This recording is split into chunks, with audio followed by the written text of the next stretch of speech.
السلام عليكم ورحمة الله، ونصلي على الحبيب عشان قلوبنا تطيب. ربنا يقوينا جميعا طبعا على اللي احنا بنعمله دوت. الموضوع مهلك مهلك جدا. يعني احنا قضينا في الشقة على طول وبنقعد نروق وبنشيل كده وبنظبط الدنيا. بس بجد بجد موضوع ان انت تجيبي ستاير وتغسلي ستاير حاجات الكتير دي، معلش. فانا كان لازم اعلق الستاير. عندنا الناموس صعب صعب صعب فوق ما تتخيلي. فاضطريت ان انا طبعا اغسل الستاير على طول واروح معلقاها. برضو مسكت الحيطان نفضتها كده ولمعتها، وقلت عشان خاطر لما اخلص الستاير بتاعتي ابقى ابقى اعلقها على طول. بسبب ام الناموس. بجد لو في حل او حد يعرف حاجه للناموس يا ريت يقول لي، يا ريت بجد يقول لي، اقترحوا عليا كده. جربت كل حاجه فوق ما تتخيلي. ده انا ناقصه، مش عارفه ناقصه اعمل ايه تاني. جربنا حاجات كتير قوي. والبيروسول برشه. بس بيتعبنا، بيتعب زوري وبيتعب جميله وليلي وبيخليهم يكحوا. بس- مش لاقي حل. بس مضطرين بقى ان احنا نحط بيروسول اليومين دول. وبصراحه برش وبنزلهم تحت عند حماتي لغايه اما الريحه تهدى شويه، وبعد كده بطلعهم تاني ويطلعوا بقى يخشوا على الاوضه على النوم على طول. بس انتي بجد لو في حاجه قدامك يا ريت تقولي لي، امانه عليكي. يعني لو في حاجه اكتبي لي في الكومنتات ويا ريت تعرفيني وتقولي لي. هنا طبعا الستير طبعا غسلتها زي ما قلت لك، بالشامبو اللي انا كنت جايباه من الصبانه دوت. الفيديو بتاع غسيل الستاير دوت نزل على الصفحه، ادخلي شوفيه. بجد بيخلي الغسيل، بيخلي الستاير قشطه. انا غسلت بيه الستاير وغسلت المفارش وغسلت الحفاظات وغسلنا السجاد بيه. يعني بصي بيغسل حاجات كتير وهيوفر معاكي كتير. غير ان انت بصي هتحسي ان انت غسلتي حاجات كتير كده بيه، ومش مكلف وهيوفر معاكي قوي عن الاريال. بعد ما غسلت الستاير رحت يا ست الكل عملت ايه بقى. قعدت رتبتهم. يعني انا كده دلوقتي انا مرتباهم. انا واخده اللي هو اللي قدامك دول، اللي هو الموف في بينك. لا مش موف، ده اللون ده لون ايه، اللي هو لون البينك دوت، بينك غامق وبينك فاتح يعني. ده مثلا ده بتاع اوضه النوم. الستاير بتاعت اوضه الاطفال دي اللي هي الالوان، اللي هي الاصفر والاحمر والازرق. بتاعت الصاله. عندي ثلاثة في الصاله لكل شباك او لكل بلكونه. فعارفه انت مرتبتهم بحيث ان انا لما اجي اجيب المواسير او اجي اعلق، فانا خلاص انا عارفه دول بتوع ايه ودول بتوع ايه ودول بتوع ايه. بي بيظبط معايا الدنيا. عارفه انت بيخليني ما اخدش وقت كتير. اللي هو انا هروح مركبه دول خلاص كده خلصوا. زي ما عملت في الستارتين الاولانيين دول كده، انا رتبتهم وعملتهم وخلاص الموضوع الموضوع انتهى. وطبعا كنت شايله المساند بتاعت الركنه دي، المساند البيضه اللي جنبي ديت.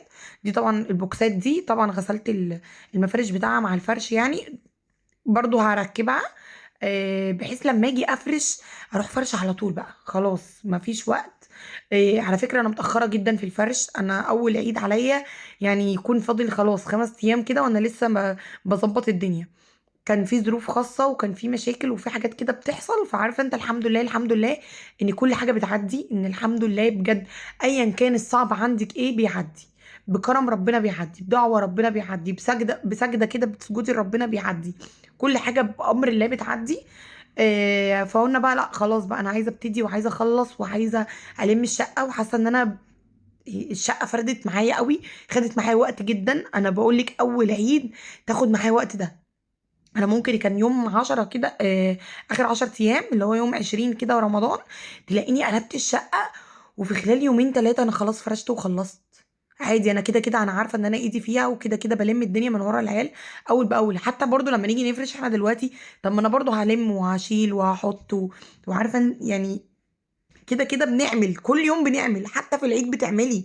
في العيد والله بتلاقي فيه شوية غسيل بتقومي تنشريهم، شوية غسيل بتطبقيهم. فحد كلب بنلم الدنيا. كل سنة وانتم طيبين. فكده كده بنعمل.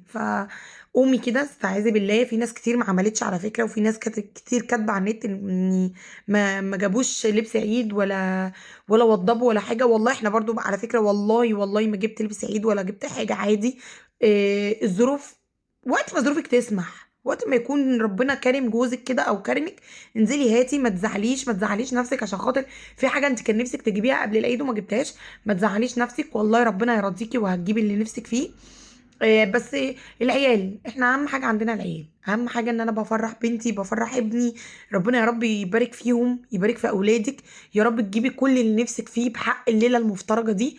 النهارده ليله 27. يا رب يا رب ربنا يحقق لكم كل اللي نفسكم فيه، يحقق لكم مرادكم، وربنا يا رب يوسع عليكم وعلينا. بس وحياة حبيبك النبي ما تنسيش تحطي لي لايك، عشان انتوا بتنسوا على فكره. فبعد اذن حضرتك يعني تحطي لي لايك. ف وفي ناس برضو تقولك انا ماليش، مش عارفه، مش ماليش نفسي ان انا اروق، ماليش نفسي ان انا اغسل حاجه. استعاذي بالله، استعاذي كده واستغفري، صلي على النبي، قولي يا رب قويني، يا رب اديني الصحه، يا رب بارك لي في اليوم، يا رب كده يسر لي حالي وسهل لي اموري. وهتلاقي والله بصي، انتي وانتي مغمضه كده هتقومي هتلاقي الحمد لله الحمد لله. لميتي المشايات غسلتيها، لميتي الستاير لسه معانا وقت، لسه معاكي وقت. دايما كده استعيني بالله زي ما بقولك، وانتي هتلاقي البركه في يومك، والبركه كده في صحتك، وربنا بيديكي صحه وبيديكي قوه ان انتي تقومي تعملي اي حاجه. قومي من كوتي الشقه، يعني عارفه انتي لو مش هتغسلي يا ست ستاير، ومش هتغسلي سجاجيد، مش هتغسلي مشايات، بس قومي لمي الدنيا كده وكنسي ولمعي الارض وارجعي فريشي تاني. غيري مرايه السرير بتاعت الاطفال، مرايه السرير بتاعت ال السرير الكبير. بس بس والله مش هاجي عليكي واقول لك لا قومي وانكتي ويلا وشدي حيلك لا. انت قادره ان انت تعملي، اعملي. مش قادره بس على الاقل، على الاقل برضو عشان خاطر تحسي بالعيد كده وتحسي بفرحه. يا رب ربنا يخش، يا رب يخش علينا العيد كده واحنا كلنا مبسوطين وفرحانين، وعيالك يبقوا مبسوطين. فاعملي ابسط الامور، اعملي اقل حاجه. اقري قرآن وشغلي قرآن جنبك. انا دايما وانا مثلا بغسل بمسح بعلق ستاير، بعمل ستاير، يعني انا قاعده دلوقتي بعمل الستاير اهوت، انا مشغله قرآن جنبي. بحس براحه نفسيه، بحس ان ربنا عارفه انت بيديني طاقه كده، بيديني باور ان انا اقوم واكمل. والحمد لله كلنا تعبانين وشقيانين، وطبعا رمضان معلش مهلك معانا في الفطار، مهلك معانا في المواعين والوقفه كتير في المطبخ، بنقف كتير كتير كتير في المطبخ. ربنا يجعله في ميزان حسناتنا، امين يا رب العالمين. والله كل ده مكتوب لنا، كل ده ربنا بصي يعني رؤوف رحيم بينا قوي. على اقل حاجه انت بتعمليها والله ربنا بيديكي حسنات عليها. ف قومي واستعيذي بالله كده، وان شاء الله تقدري تعملي اي حاجه، وان شاء الله تلحقي ان انت تعملي اي حاجه. ما تزعليش على حاجه انت لسه ما جبتهاش، او حاجه كان نفسك فيها وعايزه تجيبيها قبل العيد. ما تزعليش، ربنا يا رب يا رب يكرمك ويرزقك ويا رب تجيبيها قبل العيد. ما جاتش بقى قبل العيد، خلاص يا ست الكل بعد العيد كله. بصي كل حاجه بتتحل، كل حاجه بتعدي، كل حاجه بصي ما تشيلهاش هم. لو في زعل ما تزعليش نفسك، امانه عليكي. ما تزعليش نفسك، ما تشيليش نفسك فوق طاقتها. ارمي ورا ظهرك. الايام اللي احنا فيها دي ايام ما بتتعوضش. العيد ورمضان وكل ده والله ما بيتعوض. زعلانه من حاجه، يلا عوضي عليك يا رب، ما تزعليش. يعني انا بحاول اهون عليكي. بصي انا برضو زعلانه وموجوعه وفي حاجات مزعلاني، بس عادي. بقول يا رب الحمد لله انا راضيه. والله يا رب انا راضيه. انا كويسه، انا حلوه. انا الحمد لله طول ما بقول يا رب انا الحمد لله نفسيتي مرتاحه، حاسه ان انا مرتاحه الحمد لله. دي حاجه كده نعمه وفضل يا رب من عند ربنا. فانتي قومي وشدي حيلك. زي ما بقولك مش هتقدري ان انت مثلا، انا طبعا مسحنا تحت السراير ومسحنا هنا وشلنا هنا والدولاب وتحت التسريحه وعارفه انت نكتنا الشقه ده للناس اللي هي كان عندها وقت او بتعمل من بدري.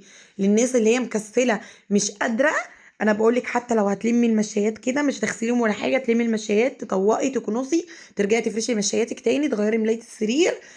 عارفه انت بالمقشه كده على حيطه، لو يزعفي حاجه بسيطه، عارف هتحسي والله بفرق، هتحسي براحه نفسيه، هتحسي ان انت انا ما عملتش حاجه بس حاجه بسيطه هتفرق معايا ومع عيالي وفي بيتي. وما تزعليش نفسك لو انت زعلانه او حد مزعلك. ربنا يا رب يفرح قلبك، ربنا يكبر خاطرك، ربنا يسعد ايامك ويرزقكم. يا رب ربنا يرزقنا جميعا يا رب بحق اليوم المفترج ده.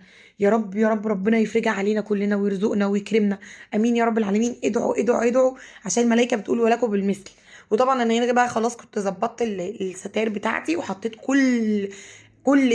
يعني عارفه كل اوضه هتروح فين، كل ستاره هتتركب فين. وطبعا هنا كان جوزي الحمد لله صحي وركبهم لي. الف حمد وشكر ليك يا رب. ده انا هحمد، هعمل فرح. بصي بسم الله ما شاء الله. الشامبو ده تحفه تحفه، بيخلي الستاير تبرق. ربنا يسعد قلبكم، شكرا.